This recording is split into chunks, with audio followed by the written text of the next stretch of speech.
Hello friends, तो कैसे हो आप लोग। आई होप आप लोग अच्छे होंगे। My name is Chandra muddy और मैं आप लोग का फिर से एक बार स्वागत करता हूं हमारे यूट्यूब चैनल दी एसएम जूनियर पे। तो फ्रेंड्स, आज हम स्टार्ट करने जा रहे हैं 7th स्टैंडर्ड का मैथ्स। हम लोग इनवर्स प्रोपोर्शन अब चालू करते हैं। पहले समझ लेते हैं कि इनवर्स प्रोपोर्शन होता क्या है। ठीक है, इनवर्स प्रोपोर्शन मतलब मैंने आप लोगों को बताया डायरेक्ट प्रोपोर्शन है, उसका क्या होता है इनवर्स उल्टा। मतलब अभी डायरेक्ट प्रोपोर्शन हम लोग देख लिए। अगर एक क्वांटिटी हम लोग का बढ़ रहा है तो दूसरा क्या ऑटोमेटिक बढ़ रहा है। ठीक है, और इनवर्स मतलब इसका उल्टा। अगर एक बढ़ेगा तो दूसरा क्या होगा, कम होगा।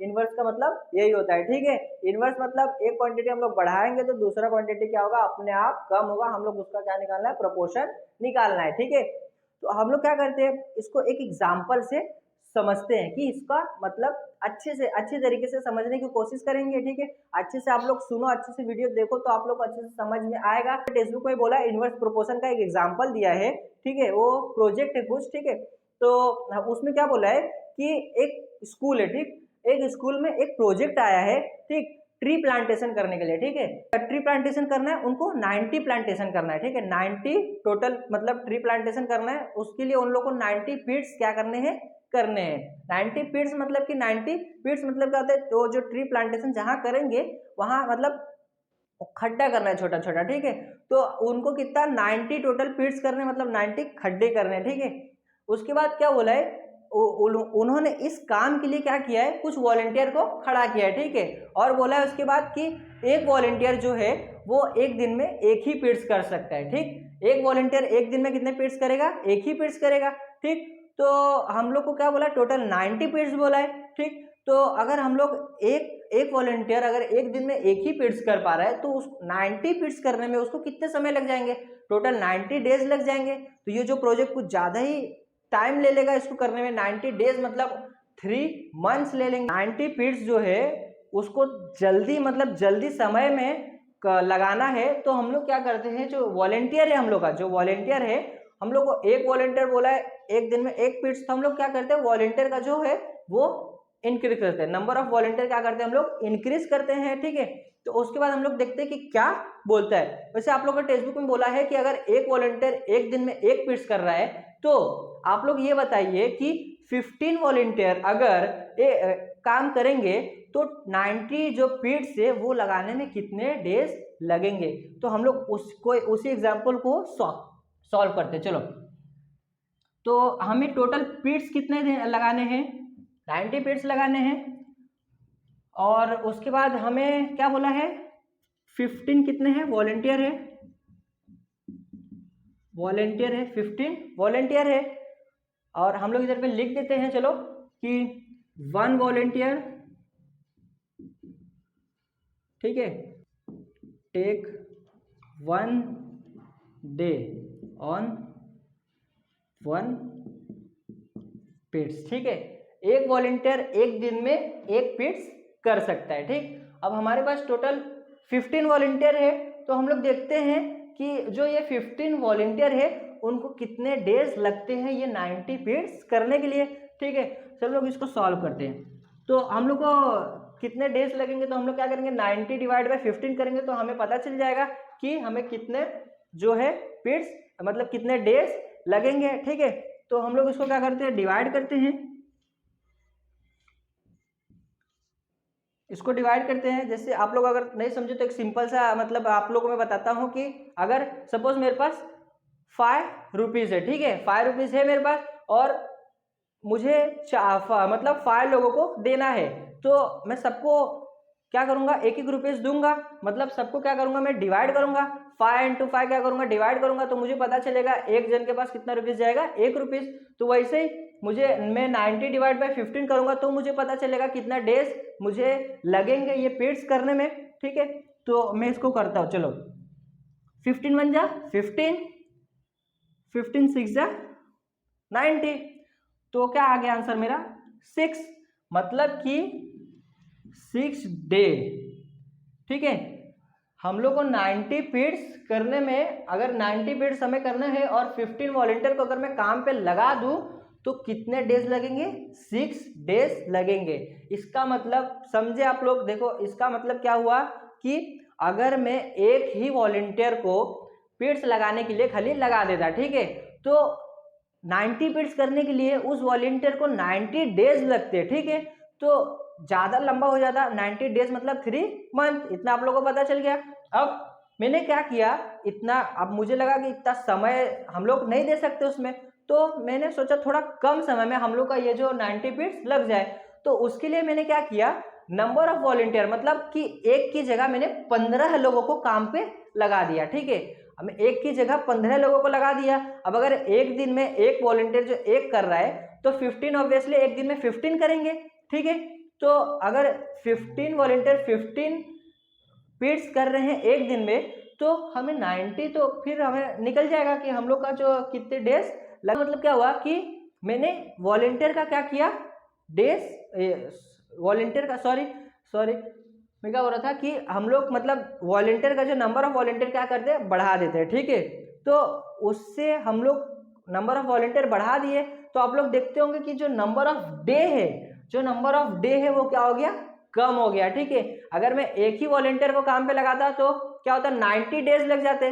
तो इसकी वजह से मैंने क्या किया, वॉलंटियर का जो नंबर है वो बढ़ा दिया, एक की जगह 15 को लगा दिया। तो जो डे है मेरा 90 की जगह कितना हो गया, 6 डे हो गया, ठीक है। तो ये क्या हो गया हम लोग का इनवर्स प्रोपोर्शन। इसका मतलब कि मैंने एक क्वांटिटी को बढ़ाया तो जो मेरा दूसरा है वो अपने आप क्या हो गया, कम हो गया। मैंने नंबर ऑफ वॉलंटियर क्या किया, इंक्रीज किया, तो मेरा जो नंबर ऑफ डे क्या हो गया, वो डिक्रीज हो गया। अगर मैं नंबर ऑफ वॉलंटियर इंक्रीज नहीं करता तो जो मेरा 90 पीरियड्स लगाने के लिए मुझे 90 डेज लगते। तो इसके लिए मैंने क्या किया, नंबर ऑफ वॉलंटियर इंक्रीज किया, तो मेरा नंबर ऑफ जो ये डेज है वो क्या हो गया, डिक्रीज हो गया, ठीक है। तो ये क्या था, एक छोटा सा एग्जांपल, ठीक है। ये जो आप लोग के टेक्स्ट बुक में ही था। अब हम लोग चलो एक एग्जांपल से लेके इसको सॉल्व करने की कोशिश करते हैं, ठीक है। पाठ चलिए फ्रेंड्स, हम लोग ना इनवर्स प्रोपोर्शन का एक आप लोग के टेक्स्ट बुक में दिया है, एक एग्जांपल सॉल्व करते हैं, उसके बाद हम लोग ये लेक्चर इधर पे क्या करते हैं, खत्म करते हैं, ठीक है। हम लोग इस एग्जांपल से समझेंगे कि इनवर्स प्रोपोर्शन एग्जैक्टली क्या होता है, ठीक है। वैसे तो हम लोगों को समझ में आ गया होगा, ऑलमोस्ट आप लोग को समझ में आ गया, बट आप लोग का जो प्रॉब्लम सेट है, ऑलमोस्ट आप लोग का प्रॉब्लम सेट में ऐसे ही सारे एज इट इज ऐसे ही क्वेश्चन है। तो हम लोग पहले एक एग्जांपल सॉल्व करते हैं ताकि हम लोग को प्रैक्टिस से सॉल्व करने में और भी आसानी होगा, ठीक है। पहले हम लोग पढ़ लेते हैं कि हमें क्वेश्चन क्या दिया है। 15 worker take 8 hour a wall, build a wall, ठीक है।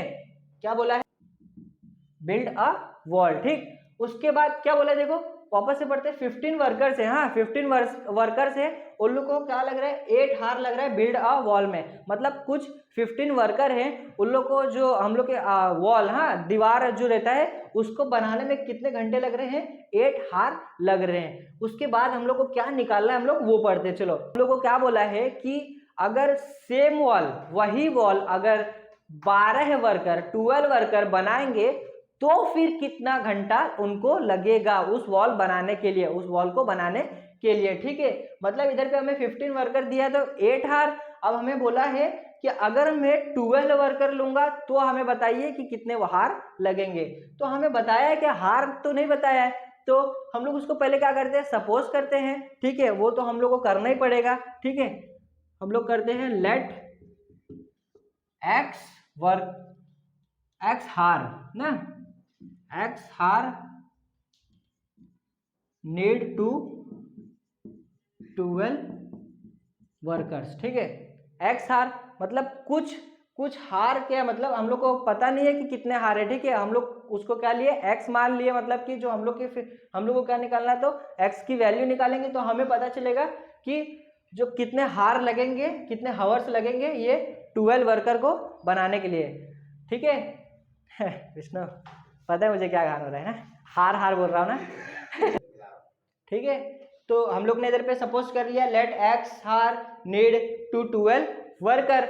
अब हम लोग इसको आगे सॉल्व करते हैं ताकि हम लोग को जो x की वैल्यू है वो मिल जाए, ठीक है। तो चलो हम लोग पहले क्वेश्चन देख लेते हैं वापस से। 15 वर्कर टेक 8 हावर्स, ठीक है। तो मैं इधर लिख देता हूँ, देखो 15 वर्कर हैं, हाँ उनको कितने हावर्स लग रहे हैं, 8 हावर्स। तो मल्टीप्लाई बाय क्या होगा, 8 इज इक्वल्स टू किसके इक्वल होगा, इसके इक्वल होगा एक्स हार नीडेड टू 12 वर्कर, ठीक है। तो मैं इधर पे लिख देता हूं 12 वर्कर को कितने हावर्स लग रहे हैं, x हावर्स। ठीक है, ये क्या था हम लोग का इक्वेशन, ऐसा इक्वेशन बन गया। अब हमें x की वैल्यू चाहिए। ठीक है, x की वैल्यू हमें मिल जाएगी तो हमें पता चल जाएगा कि 12 वर्कर्स जो हैं उनको कितने हावर्स लगेंगे। तो चलो हम लोग इसको x की वैल्यू निकालते हैं। अब 15 8 जा, आप लोगों को टेबल आता होगा, 15 8 जा कितना होता है 120। मैं लिख देता हूँ 120 is equals to 12 into x, कितना हुआ 12x। ठीक, अब मुझे x की वैल्यू चाहिए, तो ये जो 12 इधर पे x के साथ क्या कर रहे हैं, मल्टीप्लाई कर रहे हैं, तो मैं इसको इस साइड भेज देता हूँ। ठीक है, और ये अगर इस साइड जाएगा तो क्या करेगा, डिवाइड करेगा। ठीक है, तो मैं इधर लिख देता हूँ 120 डिवाइड बाय 12 और x ऐसे ही। ठीक, अब हम लोग इसको डिवाइड करते हैं, तो डिवाइड करेंगे तो 12 1 जा 12 और 12 10 जा 120। इधर पे मैं लिख देता हूं, तो फिर x इज इक्वल्स टू कितना आ गया 10 हार्स। मतलब कि 12 वर्कर अगर काम करेंगे, ठीक है, अगर 12 वर्कर काम करेंगे तो उनको उस वॉल को बिल्ड करने के लिए टोटल 10 हार्स लगेंगे। ठीक है, मैं इसको ऐसे लिख देता हूं 10 हार्स नीड टू 12 वर्कर्स। ठीक है, 10 हार्स, जो 10 हार्स लगेंगे किसको, 12 वर्कर को काम करने के लिए। ठीक है, तो इसका मतलब क्या हो गया, देखो हम लोग को क्या बोला था 15 वर्कर, पहले कितने थे 15 वर्कर्स थे, उनको कितना 8 हार्स लग गए। अब हमें दूसरा क्या बोला है कि देखो इधर पे नंबर ऑफ जो वर्कर है ना क्या कर दिया, डिक्रीज कर दिया। ठीक है, नंबर ऑफ वर्कर क्या कर दिया, डिक्रीज कर दिया। और हमें जो देखो नंबर ऑफ हार इधर 15 वर्कर को कितने हार्स लगे, 8 हार्स लगे हैं, और हम लोग जो अभी निकाले हो कितना आ गया 10 हार्स। तो देखो नंबर ऑफ वर्कर क्या किया, कम किया, तो बढ़ क्या गया, जो हार का जो मतलब टाइम क्या हो गया, बढ़ गया। 15 वर्कर को कितने 8 हार लगे।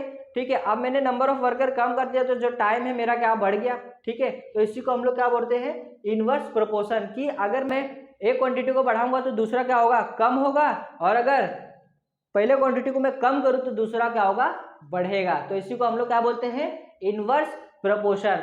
आई थिंक आप लोग अच्छे से समझ गए होंगे कि इनवर्स प्रोपोर्शन क्या होता है। ठीक है, अब हम लोग इस लेक्चर को इधर पे स्टॉप करते हैं। अब नेक्स्ट लेक्चर में मिलेंगे, जो हम लोग लेके आएंगे इस इनवर्स प्रोपोर्शन का प्रैक्टिस सेट। ठीक है, और इनवर्स प्रोपोर्शन का जो ये आज का लेक्चर था वो इधर पे क्या होता है, खत्म होता है। अब हम लोग मिलेंगे नेक्स्ट लेक्चर में, जो कि लेके आएंगे इस इनवर्स प्रोपोर्शन का प्रैक्टिस सेट 38 है वो जो कि। ठीक है, तो अगर आप लोग को वीडियो पसंद आया हो तो लाइक करें और अपने फ्रेंड्स में ज़्यादा से ज़्यादा करके शेयर करें, और वीडियो आप लोग को कैसा लगा वो कमेंट बॉक्स में हमें बताएं। और अगर आप लोग नए हैं चैनल में तो सब्सक्राइब करना ना भूलें। तो हम लोग मिलते हैं अब नेक्स्ट वीडियो में।